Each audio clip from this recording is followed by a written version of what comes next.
You've probably heard it a million times. Riding a motorcycle is freedom on two wheels. But here's the ugly truth. If you're a beginner, chances are you're making at least one of these mistakes.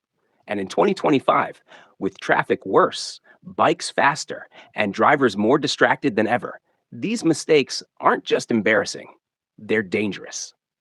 I'm Matthew, and welcome to Autozium. Today, we're breaking down the top 5 beginner rider mistakes you need to crush in 2025 if you want to ride smoother, safer, and with way more confidence. Let's get straight into it. Number 1, death gripping the handlebars. Here's the deal. When you're brand new to riding, your brain is in survival mode. The bike feels unstable. The wind is rushing past your helmet, and every vibration tells your nervous system, hold on tighter. So, what do most beginners do? They clamp down on the handlebars like they're hanging off the side of a cliff. That's the classic death grip. But here's the kicker: gripping the bars too tightly actually makes your bike less stable. You start fighting against the natural balance of the motorcycle. The front wheel wants to make micro corrections on its own because that's how modern geometry and gyroscopic forces keep you upright. But when your arms are locked straight and stiff, you're blocking that process. Every bump in the road, every twitch in the steering gets exaggerated because your arms are acting like solid bars instead of shock absorbers. Think about pushing a shopping cart with stiff, locked elbows. Every little wobble feels huge, right? But if you relax your grip and bend your elbows, the cart rolls smoothly even if the floor isn't perfect. Riding a motorcycle works the same way. The fix: start small. In a parking lot, consciously loosen your grip until you're holding the bars with just enough pressure to keep control. Pretend you're holding baby birds, firm enough so they don't fly away, but soft enough so you don't crush them. Keep your elbows bent, wrists loose, and shoulders relaxed. You'll notice instantly how much smoother the bike feels beneath you. And here's something most beginners don't realize: the motorcycle doesn't need your death grip to stay upright. It's designed to balance itself once it's moving. Your role isn't to wrestle it, it's to guide it. When you let the bike do what it's built to do, suddenly those low speed wobbles don't feel terrifying anymore. Corners feel smoother, straight lines feel easier, and riding feels more natural. If you only take one lesson away, it's this: stop strangling your handlebars. The bike isn't trying to throw you off, it's trying to carry you forward. Trust it, relax, and let it work. Mistake 2, ignoring clutch control. Let's talk about the second thing that makes beginners look and feel like amateurs: clutch control. If you've ever stalled your bike at a red light with a line of cars behind you, you know exactly the kind of embarrassment I'm talking about. You have that sudden silence, the awkward shuffle to restart, the honk from the impatient driver. It's the beginner rider's walk of shame. But here's the truth: it's not because you're doomed to be a stall machine. It's because you haven't yet mastered the friction zone. Too many new riders treat the clutch like it's an on off switch: lever pulled in, lever dumped out. But the clutch is more like a dimmer switch. The friction zone is the sweet spot where the engine and transmission start working together. And that is where the magic happens. Why is it important? Because clutch control gives you balance at slow speeds. Without it, everything feels jerky. Your starts are lurchy, your traffic moves are stressful, and you're burning through your mental energy just trying not to stall. With clutch mastery, though, riding in traffic suddenly feels like second nature. The fix is practice, and not the one time in your driveway kind. Go to an empty parking lot and ride as slow as you can without putting your feet down. Cover the clutch lever, give the bike a tiny bit of throttle, and live in the friction zone. Feather it. Hold it halfway, slip it, and let the bike crawl forward. Try riding in circles, figure eights, even slow straight lines. Do it until you can start and stop smoothly without a single stall. When you nail clutch control, everything else gets easier. Stop and go traffic becomes no big deal. Hill starts aren't terrifying, and you'll no longer dread those eyes on you at every red light. Instead, you'll look like the rider who's totally in control, even when moving at walking speed. Remember, Anybody can twist a throttle on the highway. The real mark of skill is whether you can control your machine when it's barely moving. That's why clutch control isn't optional, it's fundamental. Mistake 3, looking down instead of looking through. Here's one that every beginner is guilty of at some point: looking down instead of looking where you want to go. It's instinct, right? You feel unstable. So your brain tells you to stare at the ground, at your front tire, at the patch of asphalt that's right under you. But that's the worst thing you can do because your bike literally follows your eyes. It's called target fixation. If you stare at the pothole, guess where you're going? Right into it. If you stare at the curb because you're worried about hitting it, congratulations, you've just aimed your bike directly at the curb. The more you lock your eyes on what you fear, the more your body naturally steers you toward it. The fix is simple but game changing. Lift your vision. Keep your chin up and focus far down the road or through the corner. Want to make a smooth U turn? Don't look at your handlebars. Turn your head and look all the way through the turn. Want to stop wobbling in corners? Stop staring at the paint lines and look at the exit.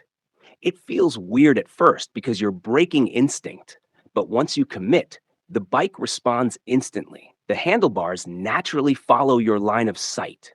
Your lean feels smoother. Your brain has more time to process what's coming because you're looking ahead instead of reacting at the last second. Here's a little drill.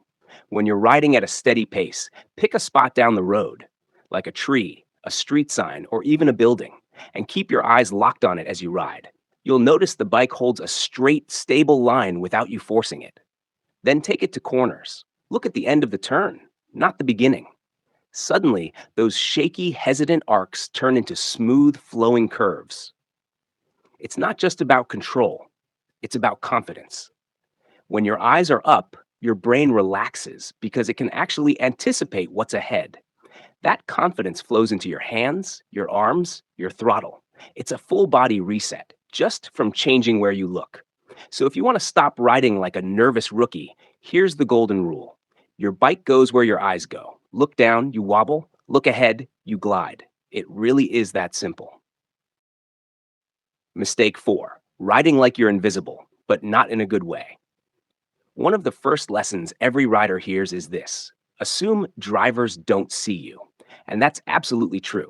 You're small, you're fast, and you blend into the background of car filled traffic. But here's where beginners take that advice the wrong way. Instead of making themselves more visible and more in control, they shrink back. They ride timidly. They tuck themselves into blind spots, hesitate at intersections, and ride like a shadow instead of a presence. And that's not safer, it's more dangerous. Think about it. If a driver can't see you, you've already lost. And if you ride like you're too afraid to be seen, you're doubling that risk. A lot of beginners think, if I just hang back quietly, I'll be safe. But cars aren't looking for quiet. They're looking for clear, obvious, predictable movement. The moment you disappear into someone's blind spot or creep along the edge of the lane, you've made yourself invisible in the worst possible way. The fix? Own your lane. Not aggressively, not recklessly, just confidently. Use your lane position to maximize visibility. When you're behind a car, line up where their mirrors can see you. When you're approaching an intersection, position yourself so that turning drivers can't ignore you. Don't hover at the edge of the road like you don't belong there. You do belong there. That lane is yours. Here's another pro tip: be deliberate with your moves. Wishy washy riding confuses drivers. If you're going to change lanes, do it smoothly, signal clearly, and make the move with confidence. If you're stopping at a light, stop in a position that makes you visible to the cars ahead and behind, not sandwiched in their blind spots. The more obvious you are, the more predictable you are, and predictability is safety. It's not about being aggressive, it's about being assertive. There's a big difference. Aggression gets you in trouble. Assertiveness keeps you out of it. The best riders project presence without hostility. They ride like they own their space, but respect everyone else's. And here's the mindset shift: riding like you're invisible doesn't mean hiding. It means always preparing for the possibility that a car doesn't see you. So you assume invisibility in your head while projecting maximum visibility on the road. That balance, expect the worst but show up your best, is how experienced riders survive. So next time you feel yourself tucking into the shadows of traffic, remember this: timid riders get overlooked. Confident, visible riders get noticed, and noticed means safer. Mistake 5. Thinking gear is optional. Let's be real, this one's controversial. You'll always meet the rider who brags about riding in just a t shirt and sneakers. They'll tell you, I've been riding for years, never needed gear.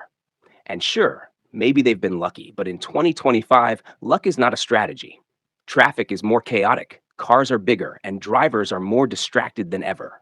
Thinking gear is optional is basically rolling the dice with your skin and your life. Here's the truth: gear isn't just about surviving a crash, it's about reducing everyday risks.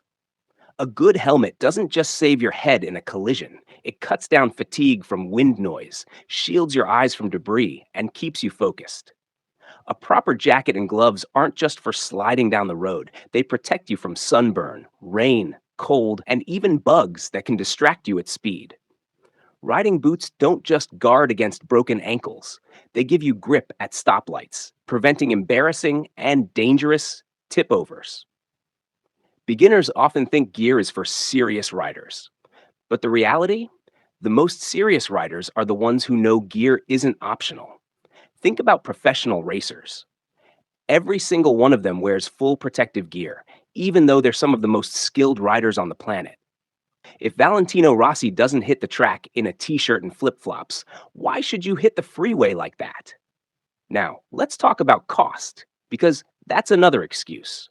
Riders will happily drop thousands on an exhaust system, custom lights, or fancy helmets that look cool, but then say they can't afford decent gloves or armored pants. The truth is, quality gear doesn't have to break the bank. There's solid mid range gear that offers real protection without costing more than your monthly phone bill. And compared to medical bills, it's pocket change.